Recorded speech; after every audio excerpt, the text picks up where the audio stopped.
नमस्कार मित्रांनो, कशात मजा नवीन ब्लॉगमध्ये आज आम्ही आलो आहोत किल्ले रायगड. तर ही आपली टीम, बाकीचे आहेत अजून रोपवेने येतात. हा भाई तुझं नाव काय? मी विसरलो. प्रियांशू, सुजल. याला तुम्ही ओळखता, सिहार आहे भाई, आपला सिहार. तर आपली टीम पण आली आता बाकीचे. अरे स्वर्गात आलो.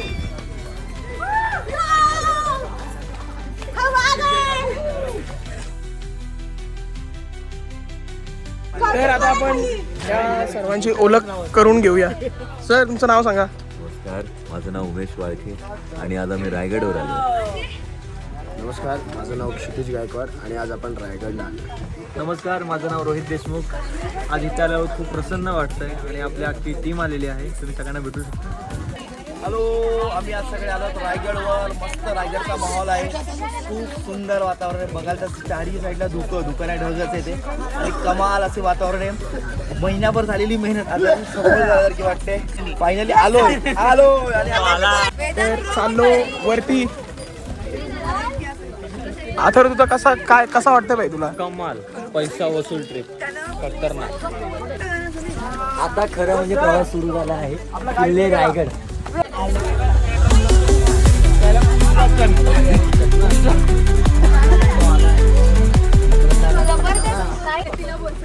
कसा वाटतंय? मस्त एकदम. गड चढून बोल. काय झालं? तिथे पोहोचलोय. हा दिसतोय तो मेणा दरवाजा. मेणा म्हणजे पालखी असते ती ओपन असते, मेणा म्हणजे बंदिस्त, त्याच्यात महिला जातात. महाराजांच्या राण्या असं बघायचं असेल तर ते इथे यायच्या मेणा दरवाजा. आणि पुढे गेल्यावर राण्यांचे महाल आहे 6. तर आता आपण राणींचे महल आहेत, त्याच्या आतमध्ये जाऊ आपण. हे राण्यांचे महाल आहेत. असे सलग 6 आहेत. 1, 2, 3 आणि त्या 5. तिथे महाराजांच्या राण्या राहतात. हा हॉल असेल, तो किचन असेल. अंदाज लावता येतो, फक्त महाल आहेत का नाही सांगता येत नाही. फक्त त्यावेळी रायगडाचा एक नकाशा नाही मिळाला कुठे, पण अभ्यासकांनी अंदाज लावलेत की हा महाल असू शकतो. अशा महाराजांच्या राण्या राहत होत्या 6. या साईडला वॉशरूम्स असतील आणि हे एवढी जागा महल होता यांचा. आणि या साईडला वॉशरूम असतील त्यांचे. या साईडला इथं वॉशरूम होतं, या साईडला बघू शकता. हे आता पॅक केले कचरा वगैरे टाकून. हे पूर्ण खड्डा असेल तो प्रॉपर. आता आपण कुठं असं चांगल्या ठिकाणावर आणि ऐतिहासिक ठिकाणावर आलेलो आहोत ना, तर ही गोष्ट नीट बघा. आता इथून निघालो. आता त्या साईडला धान्याचा कोठार आहे, तो बघायला जाऊ. आता ते धान्य स्टोअर करत जात होतं त्यावेळेस. आधी उतरून नव्हतं काढत, शिडीनं काढत असत. हा राजवाडा. इथे महाराजांनी शेवटचा श्वास घेतला. हे जे तुम्ही पाहताय तो महाराजांचा राजवाडा. महाराज 10 वर्ष इथे राहिले, 1671 ते 1680. महाराजांनी जो देह ठेवला याच ठिकाणी ठेवला. 3 एप्रिल 1680 महाराजांनी जो आपला काळा दिवस होता. महाराजांचा मृत्यू झाला 3 एप्रिल 1680. त्यावेळी औरंगजेबाचा तो वकील होता साकी मुस्ताक खान. तो मोठ्या आनंदात धावत आला औरंगजेबाकडे की हुजूर, बडी खुशी की खबर आहे, दख्खन का सिवा इस दुनिया से रुखसत हो चुका है. औरंगजेबाने काय केलं?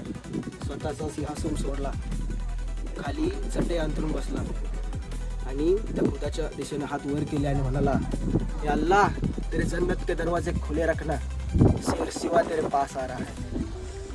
म्हणजे शत्रूला देखील महाराजांबद्दल किती गौरव आहे. हे जे मिनर दिसत ना तुम्हाला, हे आता 1 का 2च मजल्याचे आहेत, पण जेव्हा ते होते ते 5 किंवा 7 मजल्याचे होते असं सांगतात. हा जो दिसतोय ना, हा जेव्हा एकदम प्रायव्हेट ते इथे व्हायचे. आता आपण जी मीटिंग रूम आहे, जी प्रायव्हेट मीटिंग व्हायची युद्धाची, जे आपण आतमध्ये जाऊ बघू आता कसा काय आहे तो. अंधार जाम येतो. अरे इथे मॅच टू मॅच मध्ये 36 जणांनी नीती केली. 36 जणांनी ही जागा तुम्हाला माहितीच असेल. आता आपण आलो तर इथे महाराजांचा राज्याभिषेक झाला होता. रायगड हा जगातील सर्वात भारी तीर्थक्षेत्र आहे का मानते की नाही म्हणता? मान्य आहे ना. असं का मी म्हणतोय, कारण बाकीच्या तीर्थक्षेत्रांचे देवदेवतांचे देवळांचे रक्षण या रायगडाच्या देवाने केलंय, म्हणून आपण महाराजांना देवांच्या पण वर मानतो. कवी भूषण महाराजांचे जे राजकवी होते, राजकवी भूषण, त्यांनी महाराजांवर कित्येक छंद लिहिले. त्यातला एक छंद आहे तो माझ्या काळजाचा जवळचा आहे म्हणून तो सादर करतो. आणि त्या छंदातनं पूर्ण त्यावेळची परिस्थिती दर्शवलेली आहे भूषणांनी. तो छंद असा आहे की देवाला गिरावते फिरावते निशाण आली ऐसे डुबे राव राणे सभी गए लपकी गौरा गणपती आप औरंग देखताप आपण ही मारी आप मारी गए डबकी पीरा पैगंबरा दिगंबरा दिखाई देत सिद्ध की सिद्धाई गई रही बात रब की काशी हो की कला जाती मथुरा मस्जिद होती अगर शिवाजी न होते तो सुन्नत होते सबकी सुन्नत होते सबकी. असा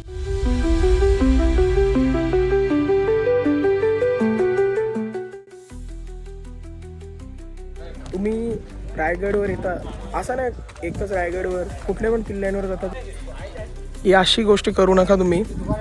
हा आपला जीत दादा थोडासा माझ्या ऑडियन्सला काहीतरी सांग थोडासा. तर आज आम्ही रायगडावर आलो. खूप भारी वाटतंय, छान वाटतंय, एकदम बहारदार वाटतंय. बहारदार खूप छान शब्द आहे आणि खूप एनर्जी घेऊन जाणार. आता या एवढे धुक्यात काय दिसणार नाही तुम्हाला आणि पाऊस पण पडतोय थोडा थोडा, तरी पण मी दाखवायचा ट्राय करीन तुम्हाला.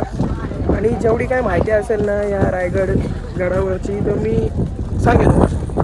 ही बाजारपेठ त्यावेळी महाराजांच्या वेळी इथं बाजार खरेदी करत असत, घोड्यावरनं करत असत.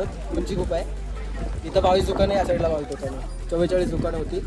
तर आता आपण बाजारपेठेत जाणार आहोत. टोटल आता ते तुम्ही माहिती ऐकली, टोटल 44 दुकानं होती इथे. तर आपण बघू दुकानं कशा आहेत. इथून स्टार्ट होते बाजारपेठ, बघूया आपण. मोठमोठे व्यापारी यायचे, त्यातला एक होता नागप्पा शेट्टी कर्नाटकाचा. त्यांनी महाराजांकडून परवानगी मागितली की माझ्या नावाने म्हणजे माझी ओळख राहावी म्हणून नागाचं शिल्प करून घेतले त्यांनी. आहे बाजारपेठेत. तर आता तुम्हाला थोडा विचार येत असेल की एवढी हाईट का आहे, कारण जेव्हा पण ते सरदार इथे बाजारपेठेत खरेदी करायला येतात ना, तेव्हा ते घोड्यावर बसून यायचे. घोड्यावरून उतरू नये म्हणून एवढी हाईट ठेवली, कारण त्यांना घोड्यावर बसूनच ती खरेदी करता येईल म्हणून. महाराजांच्या समाधीजवळ चाललो आणि इथे जगदीश्वराचं पण मंदिर आहे, तिथे पण दर्शन घेऊ, थोडासा रेस्ट. तर आपण टोटल 30-31 जण आहोत. कॉलेजची टीम आहे आपली ही बघा. जर तुम्ही रायगडवर येण्याचा प्लॅन करत असाल ना, इथे दुकानं आहेत, भेटेल सगळं भेटेल. हा आपला अखिलेश दादा. बोल कसे आहात सर्व? तुम्हाला भेटून मला भरपूर आनंद होतो. व्हिडिओ चालू आहे, भेटलाय कुठे. आता आम्ही चाललो जगदीश्वराच्या मंदिराकडे. तर तिथे मंदिर आहे त्या साईडला. तर आता आपण आलो महाराजांच्या समाधीजवळ. हे बघा, ही महाराजांची समाधी आहे. इथं महाराजांना अग्नी दिली होती. महात्मा ज्योतिबा फुले यांनी आज समाधी शोधून काढली आणि जीर्णोद्धार केला, तेव्हा आपल्याला ही समाधी बघायला मिळाली. तर आपली कॉलेजची सर्व टीम इथे जेवायला आली. तर सगळी जेवायला बसल्या तिथं, त्या साईडला आतमध्ये पण बसल्यात.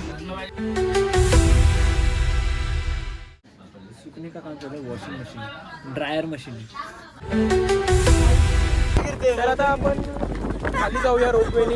मोबाईलला चार्जिंग पण नाही म्हणजे.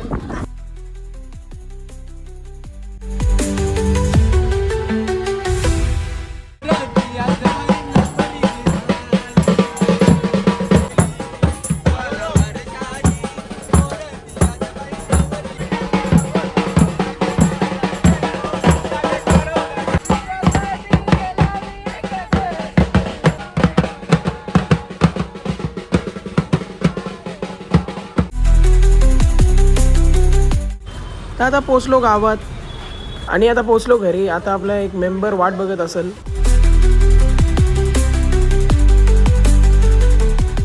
मित्रांनो, कसा वाटला आजचा ब्लॉग?